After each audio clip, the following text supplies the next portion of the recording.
Gilas Pilipinas, may good news mga bro galing sa FIBA OQT at Justin Brownlee next plan matapos matalo sa OQT. So hindi nga makakalimutan ng lahat ang naging stint ng Gilas Pilipinas ngayong FIBA OQT mga bro.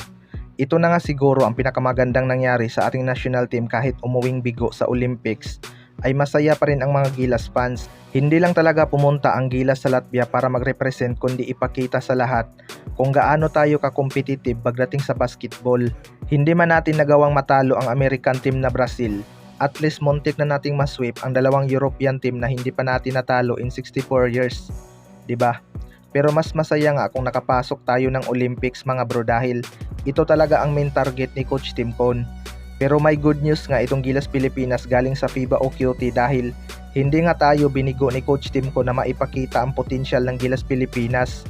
Imagine na lang mga bro kapag tumagal na silang magkasama at makabuo na sila ng magandang chemistry. Positibo naman itong si Coach Tim Cone na mas lalakas pa ang Gilas Pilipinas next World Cup. Sana wala ng mga key player na magkaroon ng injury para kumpleto ang ating lineup. Kitang-kita naman natin kung gaano kalaki ang inimprove ng Gilas Pilipinas ngayon. Nailabas nga ng mga locals ang kanilang potential dahil kay Justin Brownlee na isang team player at mataas din ang basketball IQ pagdating sa opensa. Kaya abangan na lang natin next FIBA. Sa kabilang banda naman mga bro, Justin Brownlee next plan matapos matalo sa FIBA OQT. Ito nga si Justin Brownlee ang isa sa mga susi ng Gilas Pilipinas kaya gumanda ang ating performance sa international stage. Napatunayan na rin talaga ni Justin Brownlee mga bro kung gaano kalaki ang kanyang impact sa team. Noong Asian Games nga ay siya ang bumubuhat sa Gilas Pilipinas para talunin ang China at makuha ang gold medal.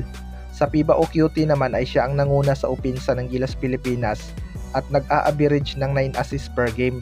Patunay na team player talaga itong si Justin Brownlee. Pero ano nga ba ang kanyang next plan matapos ang FIBA OQT? Ayon nga sa source mga bro ay magpapahinga muna daw itong si Justin Brownlee dahil pagod nga daw ito sa laban sa FIBA OQT. Kasunod nun ay magpupokus muna siya sa Barangay Ginebra upang mabigyan sila ulit ng kampyonato.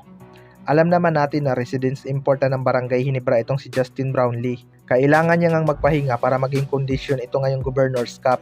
Plano din ni Justin Brownlee matulungan ang Barangay Ginebra magkampiyon ngayong Governors Cup dahil matagal din siyang hindi nakapaglaro. Huling laro niya nga sa PBA mga bro ay noon pang kalaban nila sa finals ang TNT Tropang Giga kung saan tinalo siya ni Rondy Hollis Jefferson. Pero binawian niya naman itong Kobe ng Asia na si Rondy Hollis Jefferson noong Asian Games.